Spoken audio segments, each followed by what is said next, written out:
Selamat malam. Assalamualaikum warahmatullahi wabarakatuh. Waalaikumsalam warahmatullahi wabarakatuh.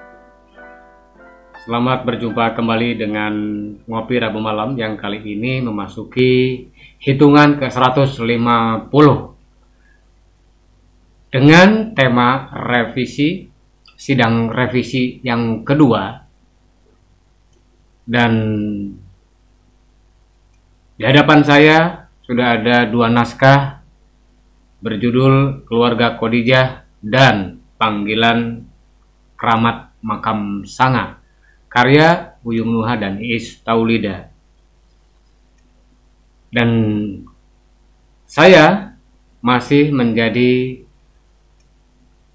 penyelia bahasa dan penyelaras isi.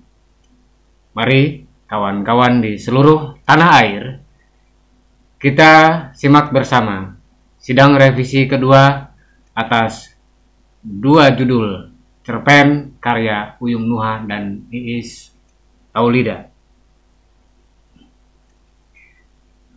Siapa yang mau memulai? Keluarga Khadijah atau Panggilan Keramat? Baik, dari saya dulu. Oke, baik, silakan. Yang pertama, untuk cerpen Panggilan Keramat Makam Sanga ini sudah mengalami beberapa kali perubahan judul, 5 kali kalau tidak salah. 5 kali. 5 kali. Dari makam sanganya aja, kemudian Keramat Makam Sanga, ritual pemanggilan arwah. Terus pemanggilan dari Keramat Makam Sanga sampai akhirnya Panggilan Keramat Makam Sanga. Perubahan judul itu yang pertama itu karena masih terlalu seperti artikel, hanya menceritakan penemuan tempat itu. Kemudian yang sempat dibahas ketika menjadi ritual pemanggilan arwah itu langsung ke ritualnya. Jadi secara keseluruhan cerpen itu hanya menceritakan tentang ketika proses ritual pemanggilan itu. Kemudian dalam sidang revisi kali ini, penulis mencoba untuk lebih memfokuskan lagi mengenai tokoh utamanya, bahwa dia adalah orang yang sudah menjadi orang terpilih, orang yang dipercaya oleh para pemilik makam sanga itu untuk menyampaikan pesan. Selain menyampaikan bahwa memang makam sanga itu adalah milik mereka dengan nama-nama yang di sini juga sudah disebutkan, tetapi di sini karena saya tidak terlalu fokus, akhirnya sebuah pesannya itu hanya sebagai penutup, bahwa dia ingin menyampaikan sebuah pesan yang tidak bisa aku tuliskan di sini karena jujur saja belum terpikirkan apa yang ingin menjadi pesan oleh salah satu dari arwah yang ada di makam sanga itu. Kemudian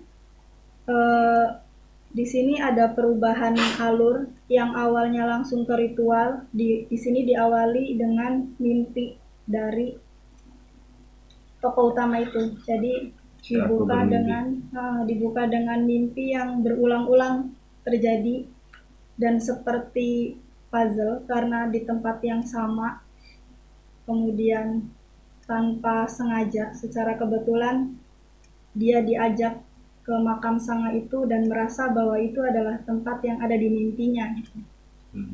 Kemudian barulah terjadi perjalanan gaib itu. Sampai akhirnya di ending itu salah satu dari arwah itu masih mengikuti si tokoh utama. Sudah seperti itu. Sudah. Sampai 4 atau 5 halaman ya? 4 halaman.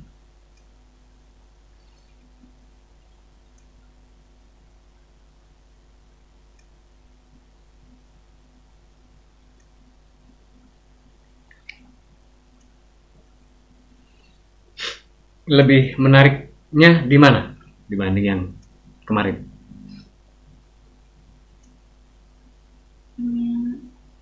Mungkin karena di sini lebih diawali dengan mimpi dulu, dia untuk menjadi jembatan, nggak ujuk-ujuk langsung ritual ke pemanggilan. Kemudian sebenarnya di akhir tuh mau menyampaikan sebuah pesan yang inginnya tidak selesai gitu. Cerpen ini tuh tidak selesai, digantung, tapi masih belum terpikirkan apa. Jadi diakhiri dengan anti klimaks ya, karena dia pulang ke rumah atau ke mana ya? Iya, pulang ke rumah. Dia pulang ke rumah, kemudian ketemu dengan salah satu yang dia jumpai di lokasi.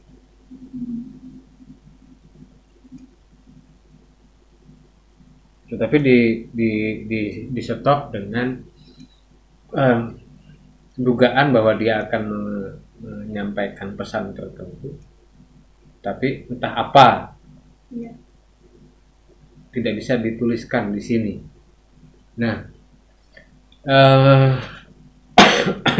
dalam konteks cerita, apa yang disebut dengan tidak bisa dituliskan di sini sebenarnya hanya trik saja, bukan benar-benar tidak bisa dituliskan. Misalnya bisa saja dibelokkan gitu, karena kenyataan yang terjadi di lapangan itu berubah menjadi tempat pemujaan, tempat orang meminta berkah, tempat orang meminta sesuatu lah gitu lah. Ya, garis besarnya pemujaan gitu kan.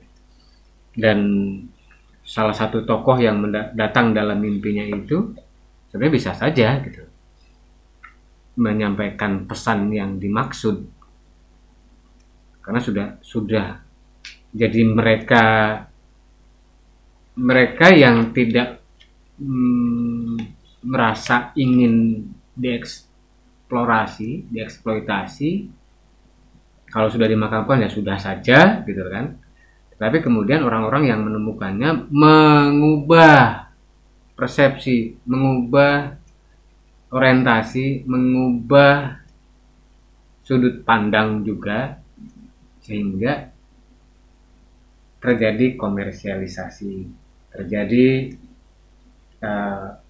pengalihan atau penyelewengan penyimpangan lah lebih tepatnya, terjadi penyimpangan karena ini sering terjadi di banyak tempat gitu loh, yang sudah jelas-jelas memiliki riwayat ya, memiliki sejarah yang kronologis yang terang sekalipun, itu selalu saja orang-orang banyak melakukan penyimpangan.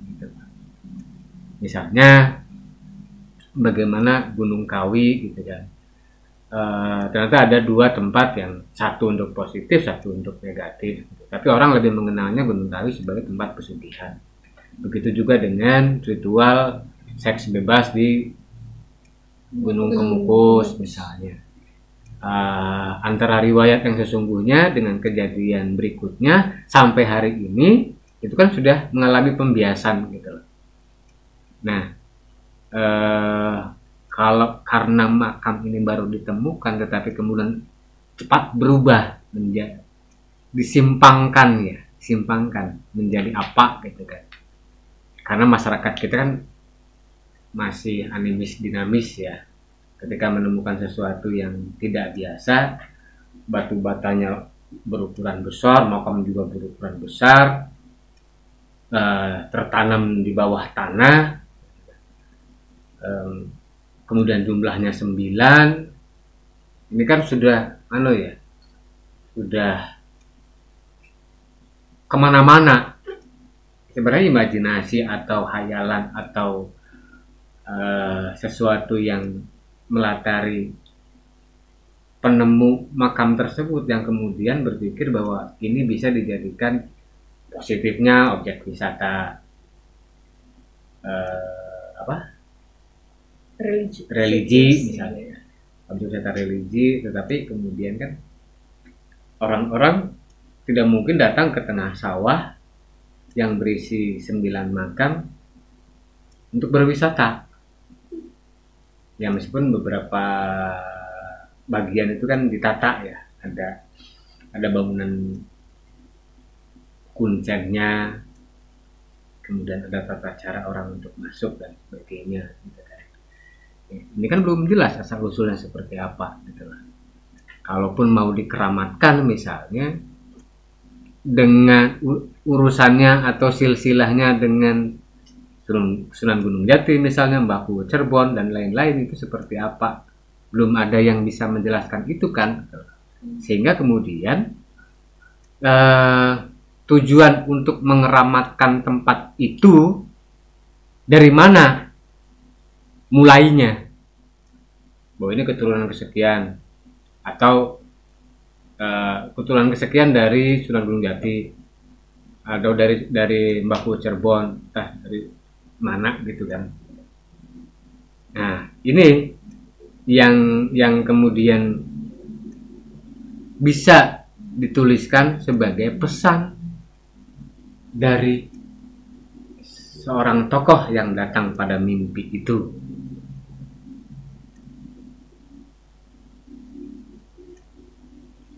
Tetapi yang lebih umum adalah bagaimana kemudian dia menghendaki bahwa tempat dikuburnya itu jangan sampai dijadikan pemujaan bagi orang-orang. Itu yang paling umum, siapapun itu. Tokoh-tokoh yang baik itu selalu memberikan pesan kepada orang yang pernah berjumpa dengannya agar dirinya, tempatnya itu tidak dijadikan pemujaan. Satu itu. Kemudian kalau soal silsilah agak rumit ya, karena antara fiksi dengan realitas silang sengkarut gitu loh. Boleh jadi ini juga difiksikan. Keramat ini kan bisa jadi semacam pencanggihan, dicanggihkan bahwa ini keramat. Tapi keramatnya seperti apa belum terjelaskan. Ini kan pencanggihan. Ini makam keramat loh. Ya keramatnya gimana silsilah? Urusannya dengan ini itu gimana? Karena di beberapa tempat agak sulit untuk mengeramatkan jika asal usulnya tidak begitu jelas. Sementara mungkin penulis juga tidak memiliki kewenangan untuk mengusut itu secara pasti asal usul dari 9 makam yang terdapat di sana. Tuh. Nah, ini juga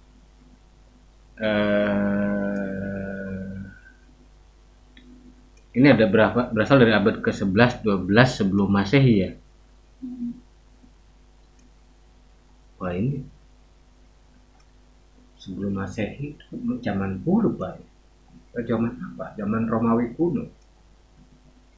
Jadi sebelum ada peradaban, bukan sebelum ada peradaban, sebelum ada Masehi. Kalau sebelum Masehi itu kan sebelum ada Masehi ya. Sementara Islam gitu kan datang ke Indonesia aja abad ke-14 sesudah Masehi. Iya, sesudah Masehi, 14 sesudah kan. 14 Masehi gitu. Artinya kalau 11 12 sebelum Masehi berarti tambah 14, jadi 26 abad. 26 abad sebelum 26 abad sebelum Islam datang. Nah, iya sebelum Islam datang kan? Iya sebelum Islam masuk. Maka ini jadi persoalan gitu. Artinya kalaupun ini tokoh baik gitu, dia berasal dari golongan mana, agama mana gitu. Meskipun tapi kalau udah mengenal kuburan kemungkinannya udah Islam. Nah itu Cuma kan gini, Berarti yaitu mungkin abad itu ke salah kali. 11 atau 12 sebelum Masehi itu kan jadi masalah. Kalau 11 atau 12 Masehi bisa dekat gitu lah. Bisa sangat dekat dengan kedatangan Islam ke Indonesia. Jadi jadinya 200 tahun kan? Tidak 200 tahun. Saya pikir ini perlu dikoreksi gitu. Agar logika waktunya tidak terlalu jauh. Kalau misalnya Islam masuk ke Indonesia abad ke-14 misalnya, maka sangat rasional jika ditulis abad ke-15 atau 16. Jadi tokoh-tokoh awal gitu, tokoh-tokoh awal penyebar agama Islam di Indonesia misalnya. Ya kalau melihat ukurannya kan besar-besar, mungkin zaman itu orangnya tinggi besar juga. Panjang. Tinggi besar. Makamnya panjang. Orangnya tinggi besar. Kalau makam tinggi besar nggak ada. Makamnya panjang. Ya, berarti orangnya tinggi besar. Tuh. Makam tinggi besar di mana adanya? Tuh. Soal logika waktu ya. Dan pesan yang ingin disampaikan sebenarnya pesan etik kalau menurut saya gitu. Atau kalau mau disamarkan lagi bahwa mereka cuma musafir. Mereka pejuang, penyebar. Mereka musafir gitu. Tetapi karena masyarakat kita jika melihat sebuah keanehan itu langsung ininya kemana-mana gitu kan, akhirnya dikeramatkan. Artinya boleh jadi gitu loh. Kami bukan siapa-siapa. Kalaupun iya kami adalah orang-orang sakti, tetapi kami tidak memiliki akar, misalnya tidak memiliki akar dengan wilayah setempat. Tidak seperti Sunan Gunung Jati misalnya kan, dia mengakar. Mereka tidak misalnya. Iya dilihat dari ini aja sih, dilihat dari sampai hari ini udah berapa tahun misalnya tempat itu belum ada yang mengeksplorasi gitu. Belum ada sejarawan yang secara sungguh-sungguh meneliti sehingga kan kita bisa paling tidak ada referensi yang bisa kita percayai dari seorang sejarawan misalnya bahwa ini ditengarai, diduga sebagai makam orang-orang di abad keberapa dengan tugas-tugasnya atau peran-perannya seperti apa. Itu saya pikir ya untuk bagian ending dengan pesan yang hendak disampaikan gitu. Karena kalau tidak bisa dituliskan di sini sebenarnya nanti menganggap pembaca tidak paham gitu. Tidak paham. Penulis tidak perlu takut untuk menjadikan ini sebagai fiksi. Nah, ini bukan riwayat biografis ya. Jadikan fiksi aja. Orang-orang itu mereka salah. Mereka salah. Kami bukan siapa-siapa. Mestinya misalnya gini, tolong sampaikan kepada mereka. Kembalikan tempat kami seperti semula. Agar tidak menimbulkan kemusyrikan. Nah, bisa kan kayak gitu? Itu kan tidak melanggar etika, gitu loh. Kami bukan siapa-siapa. Meskipun di awal diceritakan mereka tokoh itu karena kerendah hatian mereka akhirnya berpesan kepada orang yang ngerti, tolong. Gitu loh. Kalau kamu bisa sampaikan kepada mereka agar makam-makam kami dikembalikan seperti semula.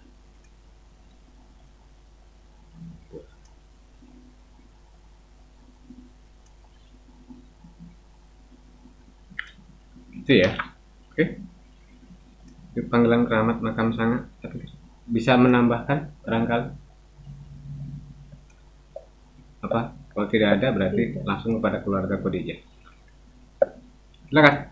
Apa yang menarik setelah mengalami revisi? Ada 5 poin perubahan Yang pertama, nama tokoh. Kedua, penghilangan tokoh. Penghilangan. Nama tokoh tuh yang pertama itu siapa? Penghapusan. Ya, nanti Iya. dulu sebutkan dulu. Ya nanti Itu kemudian- membingungkan karena kalau penggantian nama tokoh dari Anu menjadi Anu, penghilangan nama tokoh dari Anu menjadi Anu, Tidak, agar tidak diduga bahwa itu tokoh yang sama. perubahan nama tokoh itu semula adik Khadijah yang namanya Asep menjadi Khalidin. Mhm. Jadi keluarga Ko semua. Semua jadi kok. Jadi Ko. Awalannya kok bisa gitu misalnya. Ya bisa. Iya. Bisa kan? Iya, kok bisa. Asep menjadi Khalidin, kemudian Mang Isa yang semua Mang Isa menjadi Kodiran. Kodiran. Kemudian Bi Sumi itu menjadi Konirah. Dan adiknya yang perempuan Konidin. Minah itu dihilangkan. Yang dianggap Nah, sebagai gitu. hambar itu. Jadi, Yang tugas dan perannya juga tidak cukup penting. Kemudian ada alur cerita yang semula Asep, ya memang lebih banyak Asep lah gitu kan jadinya. Khalidin, panggil saja Khalid. Yang semula itu dipasung dan disimpan atau dikucilkan lah, ditaruh di rumah belakang gitu. Tapi itu dianggap tidak cukup relevan dan masuk akal gitu. Itu kalau terjadi pemasungan dan penyekapan itu nanti urusannya dengan polisi gitu, dan itu juga sudah melanggar HAM. Dan kemudian itu sesuai dengan usulan pada pengadilan teks sebelumnya, itu Asep alias Khalidin dibuat hanyut di sungai dimatikan oleh bapaknya ketika sedang memancing dan arus sungai cukup deras. Kemudian perkara penyakit mental atau yang disebut seperti ya cacat lah gitu, penulis ganti menjadi sebuah kelebihan gitu. Sebetulnya tidak hanya mengeksplor itu juga, tapi Khalidin ini begitu menyayangi Khadijah, kemudian beberapa kali juga dia melakukan hal-hal yang dianggap nakal, tetapi ternyata itu untuk Khadijah gitu. Dia cukup care, dia cukup peduli, sayang, dan sangat mencintai kakaknya gitu. Karena kakaknya sendiri sangat sayang kepada Khalidin. Khadijah sangat sayang kepada Khalidin. Mengingat orang tuanya yang bukan dari keluarga kaya, maka Khadijah sebagai anak pertama sekaligus tulang punggung keluarga melakukan hal yang tepat dengan membantu bapak dan ibunya, kemudian menabung sebagian upah hasil kerjanya untuk biaya pengobatan Asep dan sekolah. Khalidin. Oh iya, dari Khalidin. Masih Asep aja ini. Ada apa dengan Asep? Gitu, dengan Khalidin. Dan yang kelima, soal ending, yaitu ending tidak ada perubahan untuk secara teknis penulisannya. Hanya tadi Khalidnya itu kakaknya pulang, Khadijahnya pulang sudah tidak membawa anak lagi gitu, yang seperti yang sudah membawa anak dari luar negeri. Khadijah pulang dari, Itu seperti yang kemarin. iya Intinya. makanya semuanya juga dirombak, diubah lagi. Khadijah pulang mencari Asep yang sudah meninggal dan mencari Khalidin yang sudah meninggal, sudah hanyut dan tertegun menangis. Gitu. Begitu. Sekian. Menariknya di mana?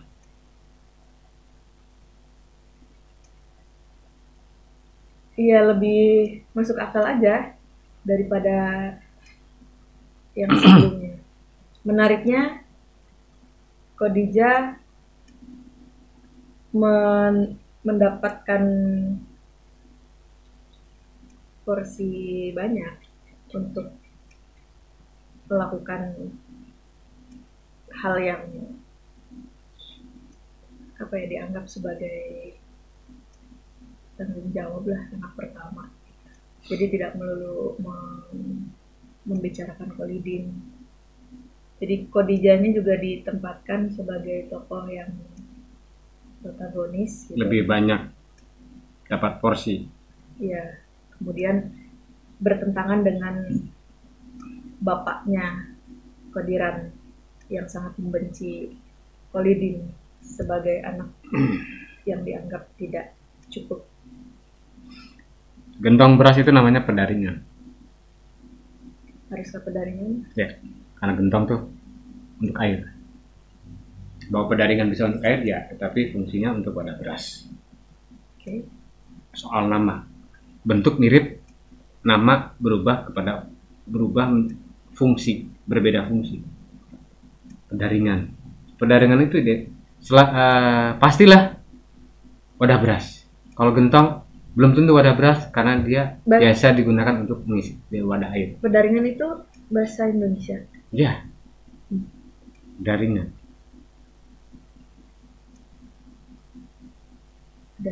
Pedaringan. Berarti ini yang sedang bercerita adalah Khadijah. Betul. Gaji hanya cukup untuk mengajar perut 2-3 hari saja. Baik, bisa dibayangkan? Kalau gaji sebulan cuma untuk bisa mengajar perut 2-3 hari. Tidak bulanan, mingguan. Mingguan. Ada rasionalisasi di situ? Supaya tidak kemudian karena malas menghitung, akhirnya 2-3 hari aja deh. Iya. Misalnya di satu hari dibayar 50.000 misalnya. Tidak, 30.000. Kalau misalnya 30.000 gitu. 30.000 Seminggu kan? 30.000 Kalau mingguan 3 untuk kali 6. Memang sudah 180.000. Ya kan? Iya. 80.000 30.000 untuk makan 5 orang kan? 4 ya, jadinya 4 orang. 4 orang kan. Kemudian biaya bulanan dan lain-lain. Enggak, hitungnya mingguan kalau bulanan. Listrik maksudnya. Kalau dia gajinya mingguan, dia penggunaan juga mingguan. Nggak bisa biaya bulanan. Kalau dihitung biaya bulanan, ya harus diakumulasi dulu. 180 kali 4. Gitu. Jadi kalau 2-3 hari, logis tidak? 180.000 untuk 2-3 hari. Keluarga sederhana ya, bukan keluarga yang biasa shopping. Bedakan, artinya bayangkan untuk 20.000 saja untuk sebuah keluarga yang sangat sederhana itu cukup. Oh ya? Cukup. Ya. Jadi jangan membayangkan diri sendiri kalau udah begitu, makanya surveilah gitu loh. Kepada keluarga yang benar-benar seminggu 180.000 gitu loh. 30.000 sehari. 6 kali 6 apa kali 7? Kali 6 enggak ya? 7 kan gajiannya gitu. Di hari ke-7 kan gajian tuh. Ya, berarti libur berarti hari 7. Enggak, berarti dia masih dihitung dong. Oh, kali 7 ya. Kalau kali 7 dia masih dihitung 210.000. Kalau 30.000 kali 7. Iya. Nah, dihitung misalnya 30.000 sehari, cukup lah. Makan tempe tahu Iya. terus. Bisa nabung. Apa masalahnya? Nggak perlu mayones, nggak perlu sop buah, nggak perlu mereka. Ini dendam. sama mayones. Iya, nasi, lauk, Ada tempe, juga. tahu atau asin gitu. Ikan asin gitu. Atau dengan cabai, ada kecapnya sedikit misalnya. Tiap Itu hari cukup. begitu. Iya. Oke. Di mana letak Berarti kesalahannya? lebih dong. Apakah Iya, dalam buat- dalam contoh seperti ini mereka tidak berpikir menu makanan harus variatif dong? Tidak, berarti begini, jika pun mangkodirannya membecak itu tidak mendapatkan penumpang, berarti mengandalkan konirah saja cukup Tapi tidak hidup mungkin seminggu. tidak mungkin juga ngebecak nggak dapat hasil. Ya, 10, Kecuali makanya 10. kodiran itu sekaligus penjudi, dia akan habis terus, bahkan minta ke istrinya. Nah, ini persoalan hitung-hitungan ya. Jangan sampai kemudian menganggap pembaca nggak bisa ngitung. Tidak, maksudnya begini loh. Iya, berarti belum sampai belum sampai memasuki fase yang namanya miskin itu seperti apa? Ya berarti cukup makan dengan beras dan garam saja dong. Jika Kenapa seperti itu. tidak? Ya mereka kaya dong, bisa bikin Bukan rumah. masalah kaya, bukan masalah kaya. Duitnya mereka mendapat penghasilan segitu, tapi tidak cukup sebenarnya. Maka yang 30.000 itu ya, yang 30.000 itu yang dipakai cuma 20, yang 10-nya disimpan. Enggak ada yang dapat 30 dia pakai semuanya, tuh enggak ada. Buat bayar listrik katanya. Enggak ada. Tapi buat bayar utang di tetangga, di tukang sayur kan suka ngambil dulu gitu, nanti Iya. bayarnya pas gajian, bisa saja. Ya kan yang biasa shopping ini kelakuannya kayak gitu. Ngutang dulu. Tidak, Tetapi ini yang hasil- sudah tentu mendapat gaji bayaran 30.000 sehari, dia akan hitung. Kebutuhan maksimal ada 20.000, yang 10 disimpan untuk ini, untuk itu dan sebagainya. Jadi nggak ada penghasilan 1 juta digunakan 1 juta, tidak ada. Makanya kredit di leasing dicek dulu gajinya berapa. 30% maksimal kreditan dari gaji keseluruhan. Karena kalau 50% atau bahkan lebih, makannya gimana? Habis untuk Macet. cicilan aja. Cicilan macet. Itu logika leasing ya. Saya nggak nyampe. Saya nggak nyampe serius. Logika leasingnya seperti itu gitu. Jadi nggak mungkin seorang yang berpenghasilan 1 juta akan menghabiskan uang itu sesuai dengan waktu yang dia lewati. Nggak ada. Itu pasti dia menyisihkan. Jadi nggak ada yang 1 juta plus 1 juta lagi. Besok dia nggak punya tabungan sama sekali. Dia bukan tabungan sih sebenarnya, kalau jumlahnya segini itu bukan tabungan, simpanan untuk kebutuhan mendadak atau sesuatu yang itu harus dibayarkan, itulah yang tidak bisa didapatkan dari sumber lain. Itulah nggak mungkin dapat 30 dihabiskan 30. Maka kalau 7 hari kali 30 berarti 210.000. Maksimal yang digunakan untuk 1 minggu pengeluaran adalah 150. 60.000-nya disimpan. Gitu. Itu Polidin nggak minta jajan gitu. Justru untuk jajan dan sebagainya itulah uang 60.000 itu. 2.000 kasih 2.000. Begitu. Belajar mengelola uang lah, biar nggak stres. Ya kan?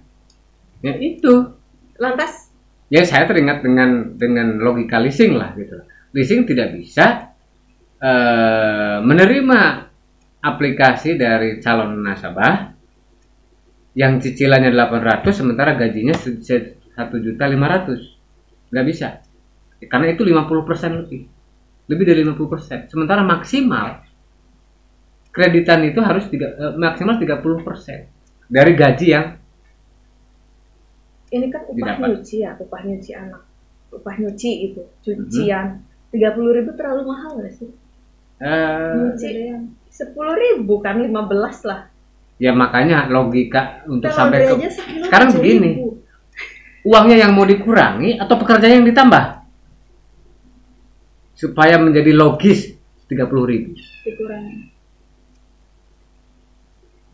Uangnya dikurangi atau pekerjaan ditambah, gak cuma nyuci tapi nyetrika. sekaligus. Nyuci, nyetrika, nyapu, ngepel. Udah, nggak masak. Enggak, kalau nyapu ngepel enggak. Ya kalau di kos-kosan kan biasanya beres-beres kan, nyapu. Nyapu itu pasti kalau di kos-kosan. Nggak ngepel tidak, tapi nyapu. Nyuci, nyetrika, nyapu. Nyuci pakaiannya siapa? Anak kos. Berarti kan kalau setrika nggak mungkin mereka cuma disuruh nyuci. Nyuci, nyetrika, nyapu 30.000 sehari. Untuk sekian banyak misalnya, berapa kamar di situ? Kalau ada 10 kamar masing-masing 10 ribuan saja, ke 100.000 masuk ke kantongnya. Kan dia bukan dikasih oleh Pak Nung, tapi oleh anak kos. Kalau anak kos ngasih iuran 10 ribuan, sementara di situ ada 10 kamar, Besar. ya besar dong, tidak 30.000.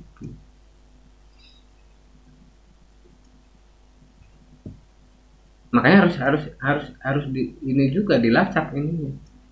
Pak Nung yang bayar sejumlah itu atau anak kos yang langsung bayar. Pak Nung memerintahkan kepada anak kos untuk bayar ke Konira sebesar 10.000 sehari. Iya. Ya kan? Sekali nyuruh 10.000, sekali nyuruh 10.000. Berat nggak? Kalau sekali nyuruh 10.000? Tidak kan? Tetapi banyak kan, ada 10 kamar. Tapi kan bergantian, bagaimana cara mencucinya nanti, menjemurnya dan lain sebagainya, itu nggak dibahas kan? Nah, makanya daripada seperti itu lebih baik dibulatkan jumlahnya atau pekerjaannya ditambah supaya jumlah yang dia terima, bayaran yang dia terima itu logis dengan pekerjaannya. Ya, tapi tidak perlu dibahas teknisnya lah, teknis. Yang menjadi persoalan adalah uang habis dalam waktu 2-3 harinya itu. Ya kenapa harus ditambahkan kalimat itu? Kan dari logika yang tidak ketemu sebenarnya. Dari tidak ngitung dulu, ngitung diri sendiri ya nggak bisa dong. Tanyakan kepada orang yang memang benar-benar tidak punya. Uang 30.000 digunakan untuk apa saja mereka? Dengan keluarga 5 orang. Ya, 4 orang kan? 4 orang itu 20.000 sehari cukup. Bisa aja. Jangan samakan dengan yang biasa Topet, Shopee, Lazada. Itu bisa aja. Makanya survei supaya nggak stres ketika nggak punya uang. Survei. Sebuah keluarga cuma pegang uang 20.000-ribunya. Cuma pegang 20.000. Anaknya 4 atau 5. Makan apa ya mereka? Makan apa? Hari berapa kali ya? Ya kenapa tidak puasa? Keinget cerpen yang apa sih yang cuman makannya mie instan dibagi 3 tuh, dan ibunya cuman airnya aja. Airnya aja. Ya air Kan tajin. 5.000 sehari itu. Air tajinnya aja kepake kok. Makanya jangan bandingkan dengan mayones. Disitulah. Mayones cuma 7.500. Terus Cukup untuk makan bertiga 7.500. Makannya apa?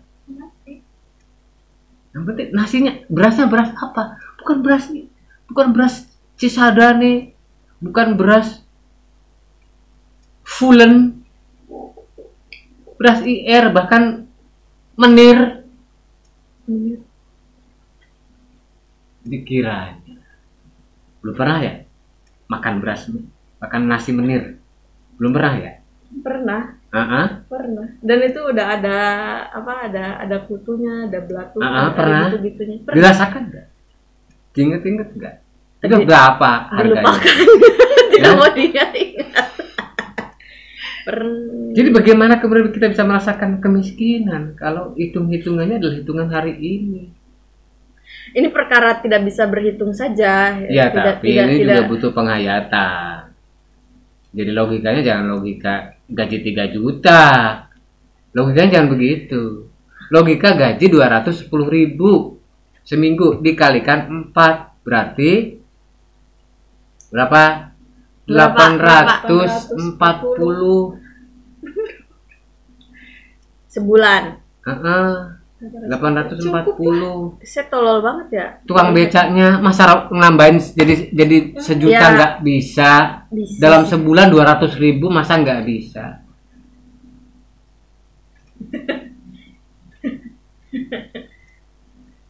Kalau sehari 50.000 saja tukang becak. 5 kali, katakan jam kerja 25. 5 kali 25 berapa? 50 kali 25. Hah? Berapa ya, Mbak? Kali 25 atau 25? 25 hari kali 25 hari. 50.000. Hah? Nggak tahu berapa. 225. 5 kali 25.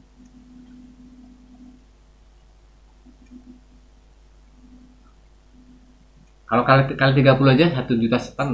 2.500.000. 1,250 Oh, 1 itu tukang becak dapat penghasilan.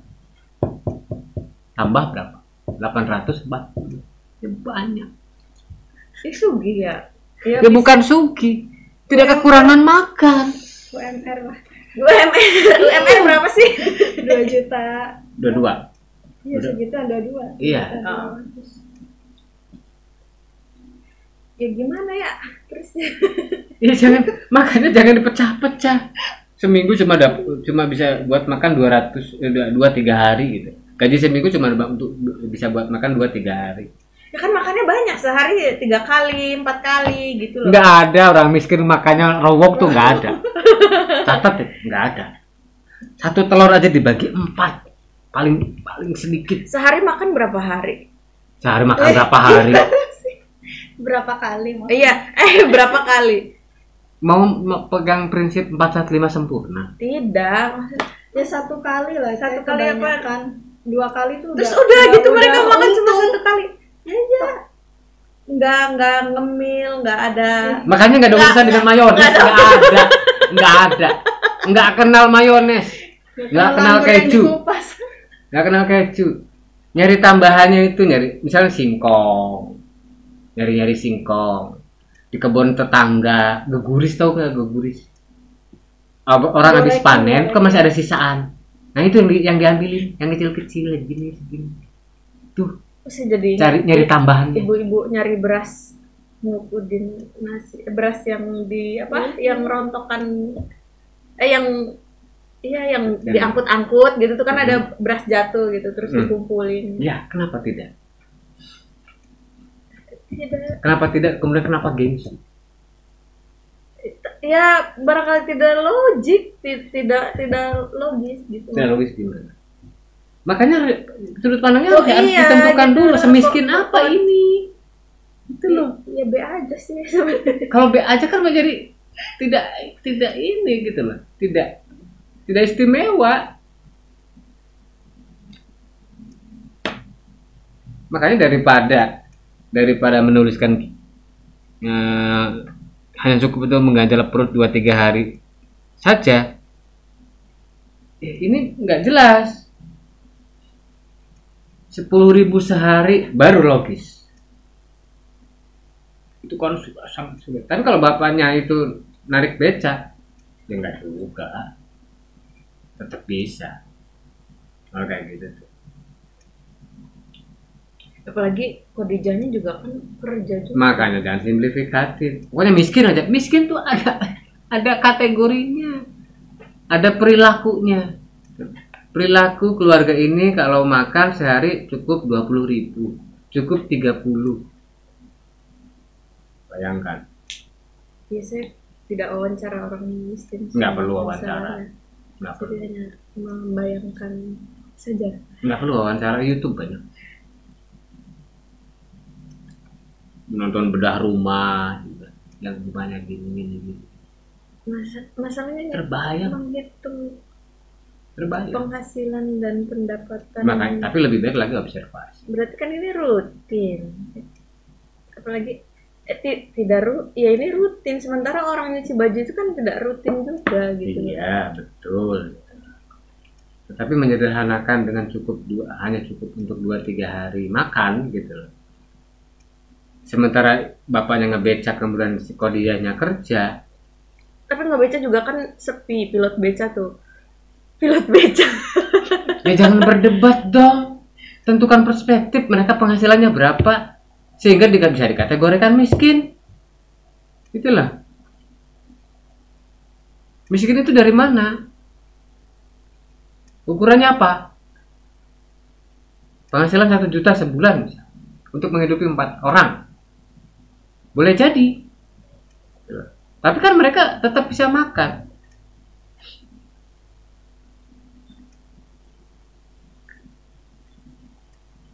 Jadi tidak, misalnya uang 1 juta, sehari 20, penghasilan 1 juta, sehari 20.000. Berarti kan 1.200.000 toh pengeluarannya. Nah 200-nya dari mana? Nambahin. Mereka hanya kalau cuma punya keinginan untuk memenuhi kebutuhan makan, nggak punya kebutuhan, bukan kebutuhan atau keinginan, tidak berpikir keinginan lain, cukup segitu. Makanya jangan, kok mereka nggak ngemil, buset, buat makan aja susah, nyari cemilan. Orang yang makannya susah nggak kepikir cemilan, tapi besok bisa makan enggak cemilan. Sudah pernah melihat orang beli beras kaleng? Belum.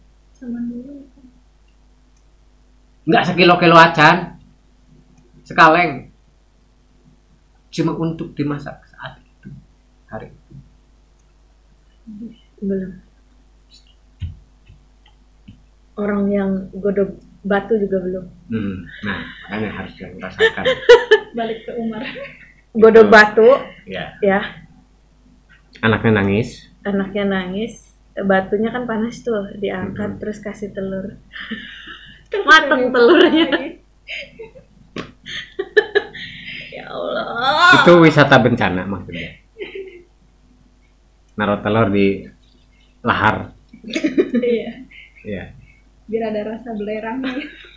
Gitu ya. Jadi harus masuk betul. Jadi di situasi miskin itu jangan cuma diceritakan cukup untuk 2-3 hari saja. Itu nggak orang pembaca itu merasa dibodohi kalau begitu caranya. Karena kebutuhan ya kategori miskinnya kan tidak terjelaskan nih. Ya memang tidak miskin sekali sih, hanya memang orangnya tidak sekolah, kemudian bekerja juga serabutan, kadang nyuci, kadang juga kan nggak nyuci gitu, kadang dapet ya sedisuruhnya lah, siapapun yang nyuruh mau gitu. Ini keluarga jujur apa keluarga brengsek? Jujur. Tukang biasa bisa nyolong, pulang-pulang bawa apa? Saya tidak menjiwai. Nah makanya Nyolong. jangan lugu. Nggak ada tukang beca pulang dengan tangan hampa tuh, nggak ada rumus. Ada kodirat. Nggak ada rumusnya tukang beca pulang dengan tangan hampa. Gitu ya. Kalau nggak bawa uang dia bawa janda gitu kan. Bahkan tukang becak menawarkan kepada seseorang, Mas mau nggak? Iya ada tukang beca di Mitas. 300 kalian dengan kamarnya. Jadi calo. Oh iya. Mau sebut merek. Calo. Iya, mereka nggak mau pulang dengan tangan hampa. Izin dong, malu dong sebagai laki-laki pulang dengan tangan hampa. Apalagi ada alat kerja. Nah itu, ini. Kalau miskin sekaligus bodoh nggak, saya nggak tahu gitu loh. Temperamental. Miskin sekaligus bodoh, gitu loh. Tapi bu aku pernah tuh naik beca, mamangnya pingsan, katanya nggak makan 3 hari. Makan 3 hari ya. Sedih. Itu hidupnya terlalu sedih. Pingsan. Ya, mungkin itu Teoyung makan 3 hari 4 hari puasa. Iya, begitu. Orangnya terlalu jujur. Tapi kok bisa membunuh anaknya? Dihanyutkan. Nah ini juga, sadis. ini Ya kan Logika Itu watak. kan bisa saja ya seperti itu, berdarah dingin bapaknya. Betul, tapi wataknya kan harus diperjelas masing-masing. Ya temperamen, kodirannya gara-gara di. Kalau temperamen itu rata-rata lebih cenderung kemana? Nyuri. Nah, kalau bukan penyabar toh. Kalau penyabar tuh cenderung jujur. Kalau temperamen cenderung, cukup bela. Nah, Gas, sikat. ini makanya watak itu nyambung dengan perilaku. Watak tokoh harus diperjelas dulu, nanti perilakunya seperti apa. Udah jelas-jelas temperamen. Tidak punya prinsip yang cukup jelas. Ya temperamennya sih gara-gara punya anak cacat. Ya nggak bisa begitu. Temperamen itu bawaan, bukan karena Yang peristiwa. tiba-tiba. Faktor X. Temperamen itu bawaan lahir. Kayak gitu tuh. Dia berubah sikapnya, wataknya tidak. Sikap. Dia pemarah, tapi karena pengalaman hidupnya dia bisa ngadepin orang, bisa meredam.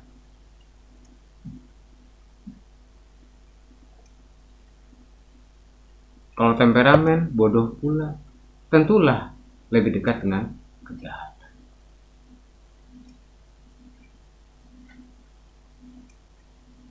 Nggak mungkin dia pulang dengan tangan hampa. Sementara istrinya cerewet kok, pulang dengan tangan hampa. Nggak pulang sekalian.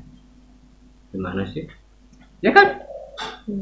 Itu Saprik. Kenapa? Iya, istrinya cerewet kok pulang dengan tangan hampa, ya digampar. Oke? Makanya watak tokoh itu harus diperjelas. Sehingga perilaku masing-masing itu bertentangannya di mana? Yang disebut konflik itu kan pertentangan. Protagonisnya siapa? Antagonisnya siapa? Gitu. Jadi kalau mau Khadijah ya sebagai protagonis, antagonisnya Konirah di tengah-tengah. Dia nggak bisa kesana kemari. Tapi kalau Konirahnya cerewet, dia mendominasi dong. Si antagonisnya Konirah dengan Qadiran yang sering bertengkar. Khadijah mengalah, dia bekerja, bertengkar terus nih suami istri. Iya lebih ke situ.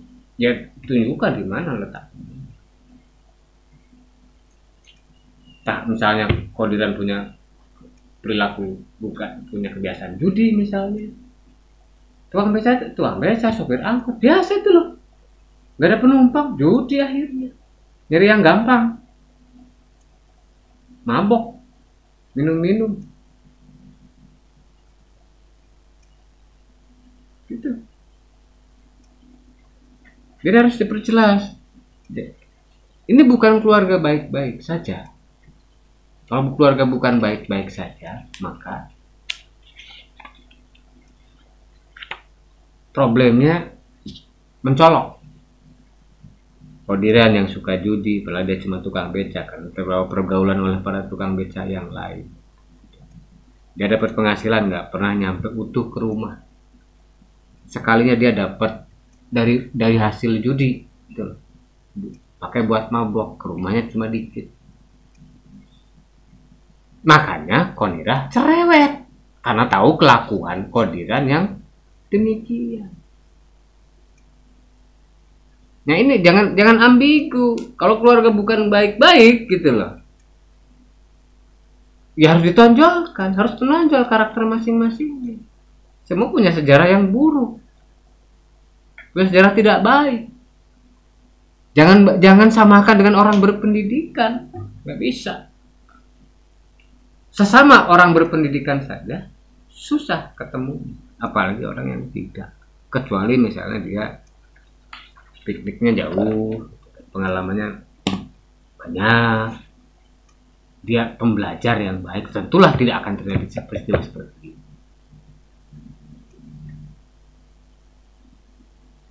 Nah itu makanya memahami kehidupan itu. Oh gini tuh, kalau ini ya gini, suaminya begini, istrinya begini, pastilah anaknya akan begini. Bukan ramalan itu. Rumus kausalitas sebab akibat. Dia berangkat dari mana?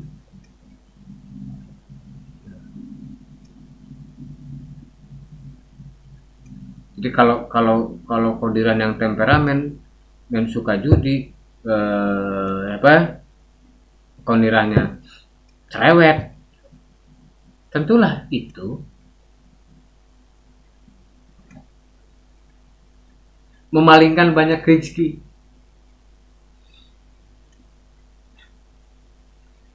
Iya. Ya. Buat 30.000 sehari. Ya. Misalnya Jadi, anak kos banyak yang kecewa oleh iya, cucian itu setrikanya, kadang gosong, Gosong. bisa Ya, aja, kan? masih kotor lah. Tidak Ya kan, artinya problemnya datang dari mereka sendiri. Tuh. Makanya ukuran jangan ukuran sop buah. Ukurannya ikan asin sama garam atau nasi sama terasi. Tuh. Atau udah pernah makan sega aking belum sih? digoreng. Dibikin nasi Sega kuning. aking belum ya. Rumah pernah makan gaplek ya. Udah kalau gaplek. Mangan bonggol gedang wis durung. Belum. Apa tadi nasi aking? Nasi yang dijemur. Tapi nasi bersih kan? Nasi yang bau dijemur. Kok bersyarat sih? Eh, bersyarat sih? belum. Sudah belum. Ya udah. Kalau belum ya belum. Sega aking ya campuran. Sega apa bae bruk penting dijemur. Gua diliwat mana? Oh diliwat, kirain digoreng jadi kayak Atuh ya kun rengginang ngaranna dia. Jadi intip. Jadi goreng intip. Nasi aking digoreng. Ya tambah garing. Ya rontok undur. Oh itu mah intip ya, intip dijemur terus digoreng. Jadi kan jadi ya. Sega aking itu itu mah oleh-oleh nasi yang gawe mayones maning. Tidak, maksudnya. Sega aking itu campuran banyak nasi bekas. Kenapa dikeringkan biar tidak bau? Baunya hilang. Terus diliwat Udah lagi, kering. ditanak lagi. Dimakan. Dimasak lagi. Enggak dibuang. Ngapain udah lama-lama dikeringkan terus dimasak terus enggak dimakan. Gaplek singkong. Tapi kan singkong bosok. Oh yang ungu-ungu gitu ya, yang biru-biru gitu, yang memar. Singkongnya. Singkong boleng. Oh iya, singkong boleng. Enggak enak lah, pahit. Singkong umar. Digebukin siapa itu kan? Singkong umar digebukin siapa? Iya, dipukulin siapa coba? Dia kekurangan hemoglobin dia. Oke, kurang miskin. Ya. Jangan pernah merasa miskin jika belum pernah mengalami sekeluarga makan itu dengan 20.000. Jangan merasa kesusahan. 20.000 sekeluarga. Masih ya makan nasi sama kerupuk sama ikan asin pernah makan nasi kemudian Ya, garam tidak ya dihayati. pernah, apalagi nasi anget-anget disecelin garam ya. Kalau tidak dihayati, ya bandingannya bandingan yang sekarang. Emang masih ada yang kayak gitu? Survei, karena observasi. Maka jangan pernah merasa termiskin di dunia kalau belum survei. Astagfirullah. Itu orang tidak bisa bersyukur namanya kalau kayak gitu. Bersyukur. Oke ya. Oke. Kalau kampret dasar bocah gak punya otak, ayo pulang goblok. Kasar memang. Kok bisa diposisikan sebagai orang jujur tuh gimana? Makanya tambahin perilaku, suka judi, suka nyolong, suka apa. Tuh. Judi togel. Jadi watak itu kan harus komprehensif gitu loh. Jangan dia cuma temperamen doang, nggak bisa. Perilaku hidupnya seperti apa? Caranya baca. Ya cuma kan jangan cuma permukaan yang diceritakan. Batinnya seperti apa? Judi togel. Macam-macam lah. Togel. Misalnya Konirahnya juga suka minjem ke rentenir, makanya cukup untuk 2-3 hari saja, itu karena urusan dengan rentenir, dengan ini dengan itu harus berlangsung. Ini utangnya di mana? Kalau tidak ya nggak ada alasan. Itu tuh cukup segitu tuh karena memang dia menumpuk utang di warung kelontong gitu kan. Jadi nggak ada, jangan terlalu banyak, nggak logis. Warung kelontong juga ngukur, malah sekarang tidak menerima kasbon, banyak tulisan kayak gitu.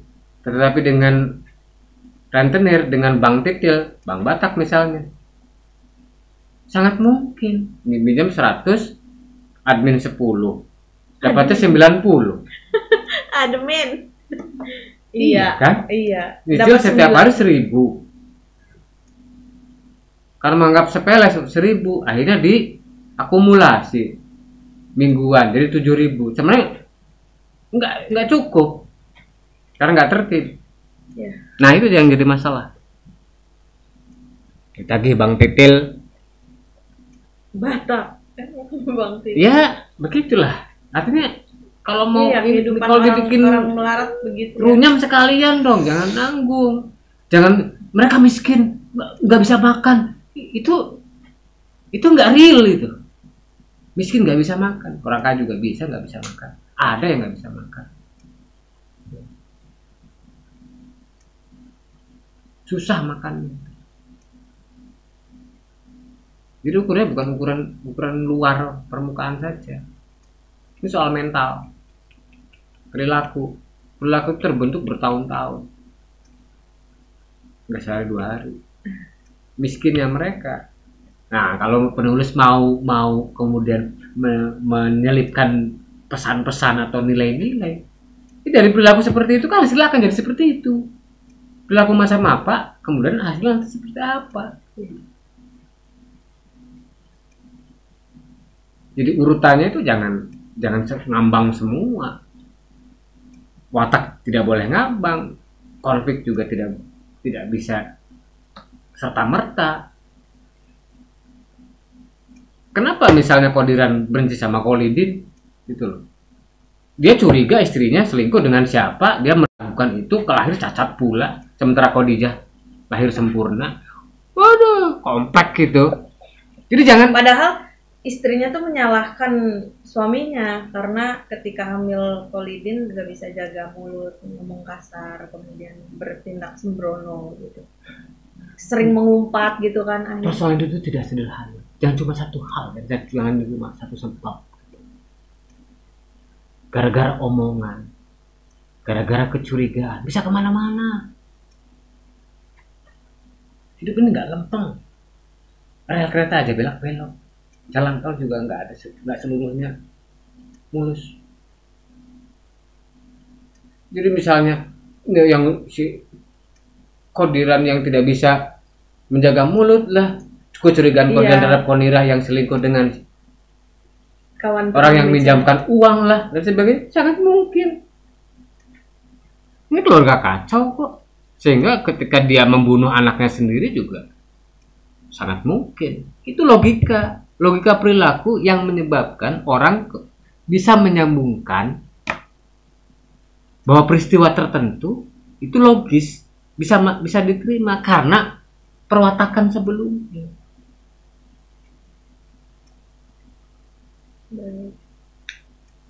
Jadi si Kolidin yang dinistakan ini, bukan dinistakan, yang disingkirkan ini, ya korban kedua orang tuanya, korban ibu bapaknya. Satu karena suaminya sompral, versi Konirah gitu kan. Kemudian satu karena ini dicurigai sebagai hasil hubungan gelap. Tuh bener kan? Ya aku memang sompral, tapi kejadian seperti ini. Bagaimana dengan kesompralannya ketika sebelum melahirkan Khadijah? Bisa aja dibandingkan kayak gitu. Dulu aku juga sompral, tapi Khadijah lahir sempurna. Kenapa begini? Kamu damai dengan siapa? Nah, jadi konflik itu harus dibikin. Jangan dibayangkan, jangan dibuat seolah-olah pembaca ngerti deh, ngerti sendiri deh. Nggak bisa begitu tuh. Oh ngerti sendiri.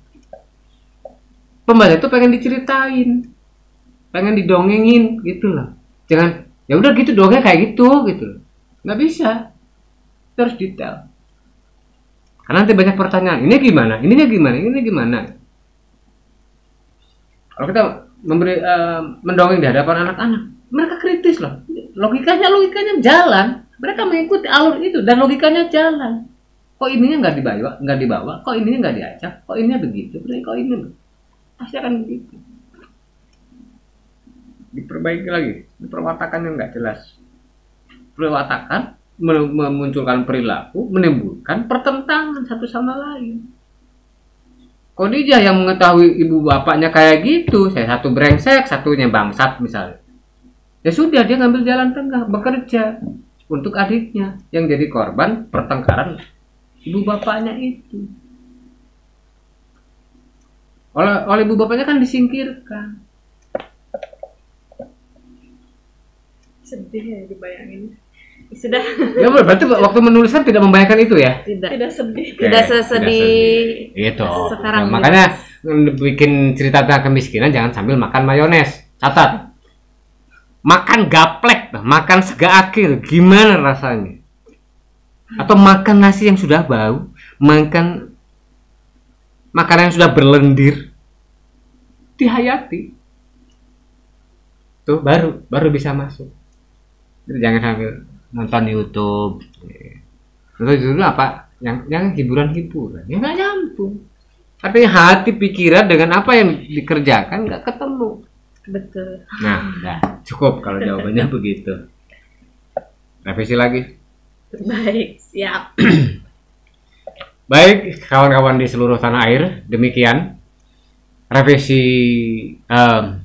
sidang revisi yang kedua atas naskah Keluarga Khadijah dengan panggilan keramat makam Sanga dari Buyung Nuha dan Is Taulida.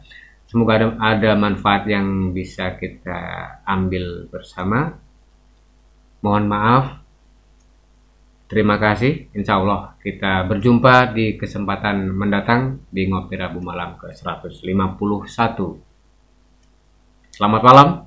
Wassalamualaikum warahmatullahi wabarakatuh. Waalaikumsalam.